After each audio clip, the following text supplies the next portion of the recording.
একটা গল্প বলে শেষ করব। এক লোকের চুল ছিল তিনটা। সে সবসময় আয়নার সামনে দাঁড়িয়ে নানান কায়দা করে চুল আঁচড়াতো। তো একবার ডান দিকে আঁচড়ায়, একবার বাম দিকে আঁচড়ায়। তো ডান দিকে আঁচড়ানোর পরে সে বলে না ভাল লাগছে না, এটা করে হঠাৎ করে তার আরেকটা চুল ঝরে পড়ে গেল, চুল থাকলো দুইটা। আবার চুল আঁচড়ায় বাম দিকে, তার ভাল লাগছে না, আরেকটা চুল পড়ে গেল, চুল থাকলো একটা। তখন সে রাগ করে বলছে, ধুর শালা, আমি চুলই রাখবো না। তো যার হচ্ছে চুল তিনটা, সে আবার ধমক দিচ্ছে আমি রাজনীতিই করবো না।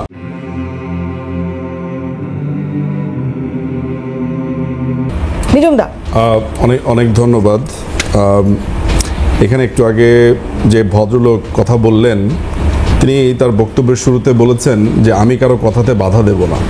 খুব বড় গলায় বললেন না, কিন্তু আমার নামটা শোনার পর থেকেই উনি যেইভাবে খেকিয়ে উঠলেন, মনে হচ্ছে কোনো, আমি শব্দটা বলতে চাচ্ছি না, একটা পশুর কথা আমার মনে পড়ে গেল। ঠিক সেভাবে খেকিয়ে উঠলেন। খেকিয়ে ওঠা যাবে না, কারণ উনাকে মাথায় রাখতে হবে যে উনি একজন শখের রাজনীতিবিদ। শখের রাজনীতিবিদের এত রাগলে চলে না। যাদের কোনোদিন ভোট করেনি, একটা ক্লাব করেছে, দুই তিনজন মিলে সেখানে ক্যারাম বোর্ড খেলে, লুডো খেলে, সেনাবাহিনীর অবসরপ্রাপ্ত জীবন, বের হয়ে আসার পরে মনে হলো যে একটু পানিতে, একটু গাছে অনেক পানি দিলাম, এবার একটু রাজনীতি করি। হ্যাঁ, লেফট রাইট করার সুযোগ পাচ্ছেন, তা একটু দৌড়াদৌড়ি করবে। আচ্ছা, যাই হোক, তো খেকালে চলবে না, শুনতে হবে কথা। এখন আপনি যে প্রশ্নটা করেছেন যে কোটা বিরোধী আন্দোলন যে ছিল না, তার একটা কথা আপনাকে দুদিন আগেরই একটা ভিডিও প্রকাশিত হয়েছে। জামাতের যে ছাত্র সংগঠন ছাত্র শিবিরের, যার নাম হচ্ছে মির্জা গালিব একটা ভিডিওতে বলছে, সাদিক কায়ুমের সাথে একসাথে তারা দুজন বলছে যে আমরা তো ভয় পেয়ে গিয়েছিলাম যে শেখ হাসিনা সমস্ত কিছু মেনে নিচ্ছে, তখন আমরা সিদ্ধান্ত নিলাম যে না, সব কিছু মেনে গেলে তো হবে না। এটা কিন্তু কোট আনকোট ভিডিওটা আমার কাছে আছে, তো চ্যালেঞ্জ করলে, এটা সবাই দেখেছে যদিও, বলেছে যে না, সব কিছু মেনে গেলে তো হবে না, আমাদেরকে নতুন করে 9 দফা দিতে হবে। তার মানে আন্দোলনটা কোটা নিয়ে ছিল না, আন্দোলন ছিল যে উনি যেহেতু মেনে নিয়েছেন, তাহলে তার আমি ঝামেলাটা করতে পারছি না, তাই নতুন করে একটা ঝামেলা বাঁধাও। তাহলে শুরু থেকেই এই যে আপনি অবাক হচ্ছেন যে আন্দোলন হলো কোটা নিয়ে, তারপরে মাননীয় প্রধানমন্ত্রীর আরেকটা ব্যাপার এখানে এসছে, সেটাও ক্ল্যারিফাই করা প্রয়োজন, যে বারবার বলা হচ্ছে যে উনি এতিম করে দিয়ে চলে গেছেন। এই যে যেই ভদ্রলোক বলাটা ঠিক হচ্ছে কি না, যিনি বলছেন তিনি যেই সংস্থাতে চাকুরি করতেন, সেনাবাহিনী, বিমান বাহিনী, সশস্ত্র বাহিনী, তারা গার্ড দিয়ে তাকে একটা নিরাপদ স্থানে সরিয়ে এনেছেন। যদি ধরতে হয় তাহলে তিনি তার ওয়াকারকে ধরুক, এখন জঙ্গি বাহিনীর যে প্রধান আছে তাকে ধরুক, গিয়ে তাদের যে আরও সেনা অফিসার আছে তাদেরকে ধরুক। যে এখন একটা দেশের সেনাবাহিনী যদি গার্ড দিয়ে একটা বিমানে করে এনে আরেকটা দেশে নিরাপদ স্থানে রাখে, সেটা পালানো হয় কি করে?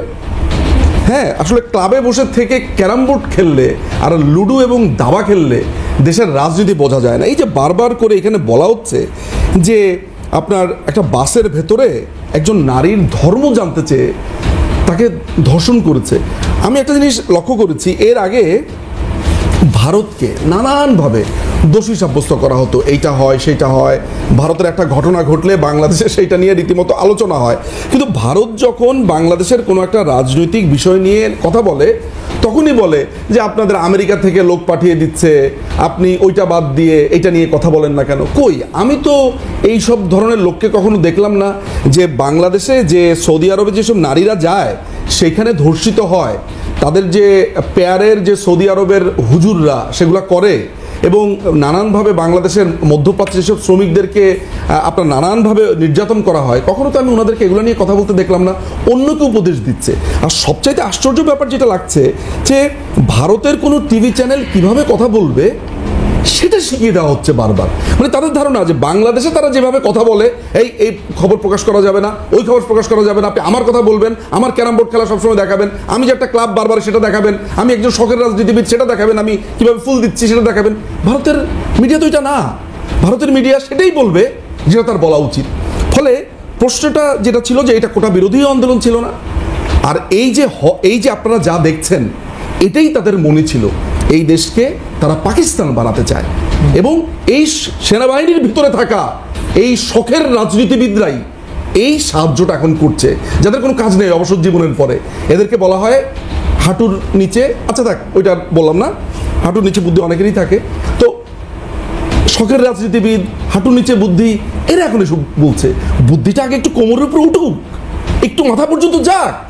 হ্যাঁ, সবসময় লেফট রাইট করে তো আর রাজনীতি চলে না। লেফট রাইটের ভিতরে রাজনীতি নাই, মাথার মধ্যে রাজনীতি থাকতে হয়। এটা হচ্ছে আমার উত্তর।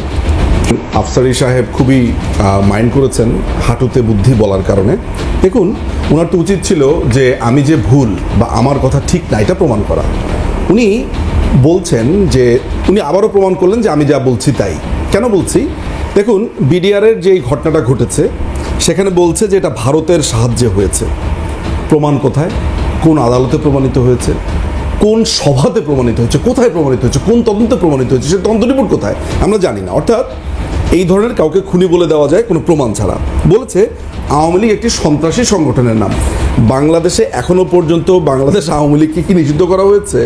সন্ত্রাসী সংগঠন বলা হয়েছে। হ্যাঁ, উনার ক্লাবের কর্মকর্তারা যারা ওখানে বসে লুডো খেলেন, দাবা খেলেন, তারা বলতে পারেন। তো উনি যে এইভাবে কথায় কথায় বলেছেন যে উনি চলে যাবেন, আমার ধারণা উনি অল্প বয়সে মেজর পর্যন্তই উনি থাকতে পেরেছেন, বিকজ উনি খুব সম্ভবত এভাবে চলে যেতেন বারবার আপনার সৈন্যদেরকে ফেলে। এই অভ্যাসটা মনে হয় রয়ে গেছে। তো উনি খুব আপনাদেরকে চ্যালেঞ্জ দিয়ে বলছে না যে যদি জামাত কখনো রাজনীতিতে আসে বা বাংলাদেশের রাজনীতি তার ক্ষমতা দখল করে তাহলে তিনি রাজনীতি ছেড়ে চলে যাবেন। ওনার কথা শুনে আমার এত হাসি পেয়ে গেল। এই ভদ্রলোক কখনো কোনো নির্বাচন করেননি, তার দলের তার কোনো ভক্ত নাই। আমরা বলি যে বাংলাদেশে একজন নায়ক আছে, নায়কের নামটা না বললাম, যে যার কোনো ভক্ত নাই, ঠিক তার এমন একজন রাজনীতিবিদ যার কোনো ভক্ত নাই, যে কোনোদিন ভোট পায় নাই, শুধু ক্যারাম বোর্ড আর লুডো খেলে ক্লাবের মধ্যে। আমি একটা গল্প বলে শেষ করব। এক লোকের চুল ছিল 3টা। সে সবসময় আয়নার সামনে দাঁড়িয়ে নানান কায়দা করে চুল আঁচড়াতো। তো একবার ডান দিকে আঁচড়ায়, একবার বাম দিকে আঁচড়ায়। তো ডান দিকে আঁচড়ানোর পরে সে বলে না ভাল লাগছে না, এটা করে হঠাৎ করে তার আরেকটা চুল ঝরে পড়ে গেল, চুল থাকলো 2টা। আবার চুল আঁচড়ায় বাম দিকে, তার ভাল লাগছে না, আরেকটা চুল পড়ে গেল, চুল থাকলো 1টা। তখন সে রাগ করে বলছে, ধুর শালা, আমি চুলই রাখবো না। তো যার হচ্ছে চুল 3টা, সে আবার ধমক দিচ্ছে আমি রাজনীতিই করবো না। আগে রাজনীতি করুন, 2-3টা ভোট পান, হাঁটুর থেকে একটু উপরে বুদ্ধিটা আসুক। অন্য কাউকে খুনি বলার জন্য একটা কোর্টের রেফারেন্স লাগে, যে অমুক কোর্টে। এই যে বলছে যে আমি ভারত বিদ্বেষী নই, ভারতকে খুনি বলে দিচ্ছে। এটা কি ভারতের সাথে বন্ধুত্বের লক্ষণ? একটা লোককে বলছে, একটা দলকে বলছে সন্ত্রাসী সংগঠন। কোথায় প্রমাণিত হয়েছে? প্রজ্ঞাপন কোথায়? মানে কোনো প্রমাণ দরকার নেই। এই জন্যই বলছি যে যাদের বুদ্ধি হাঁটুর নিচে, তারাই মানুষকে চোর বলে, তারাই মানুষকে অপরাধী বলে। প্রমাণ থাকতে হয়, প্রমাণ নিয়ে কথা বলতে হয়, এটা শেখা উচিত না। একটু আগে আমি এখন নিজম মজুমদারকে কথা বলতে না, কারণ আমি একটু শুনে নি, কারণ আপনাকে আমি অনেকবার জিজ্ঞেস করেছি, আপনি উত্তর দিতে পারেননি। প্লিজ নিজুমদা, প্লিজ আফসারি সাহেব, প্লিজ নিজুমদা বলুন। চিন্ময় প্রভুর বিরুদ্ধে আপনার রাষ্ট্রদ্রোহিতার অভিযোগ আনা হয়েছে। তার যেই অভিযোগের ক্ষেত্রে বলা হয়েছে যে ওনার যেই মানে বাংলাদেশের পতাকার উপরে আপনার বাংলাদেশের পতাকাকে অসম্মান করা, এটা হচ্ছে তার বিরুদ্ধে অভিযোগের কথা বলা হচ্ছে। এবং আশ্চর্যের ব্যাপার হচ্ছে যে আমরা সবসময় একটা কথা বলি যে এখানে একটা বিষয় দেখার আছে, যে চিন্ময় প্রভুর বিরুদ্ধে অভিযোগের থেকে চিন্ময় প্রভুকে থামানোটা রাষ্ট্র জরুরি মনে করে।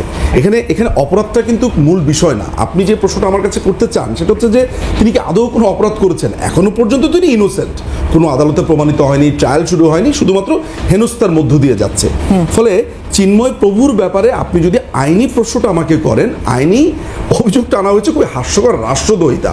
এবং এই রাষ্ট্রদ্রোহিতার অভিযোগটা কে করেছে? রাষ্ট্রদ্রোহিতার অভিযোগটা কি করেছে, কে করেছে? সেখানে পতাকাকে অবমাননার কথা বলা হচ্ছে। অবমাননাটা কিভাবে হয়েছে, তিনি কিভাবে পতাকা অবমাননা করেছে, সেটার কোনো ধরনের সেখানে যুক্তি নেই, সেখানে ট্রায়াল শুরুর কোনো চর্চাই নেই। অথচ আমরা বাংলাদেশের পতাকার উপরে আইএসের পতাকা দেখেছি, বাংলাদেশের পতাকার উপরে আপনার জেনেভা ক্যাম্পে পাকিস্তানের পতাকা রেখে দেওয়া হয়েছে, সেটা নিয়ে কোনো কথা নাই। তো আপনি যখন দেখবেন যে একই যাত্রাতে আপনাকে 2 রকমের ট্রিট করা হচ্ছে, তখন আপনি বুঝবেন যে ললেসনেস, অর্থাৎ আইনহীনতার একটা সময়। এবং এইটাই আপাতত বাংলাদেশে চলছে।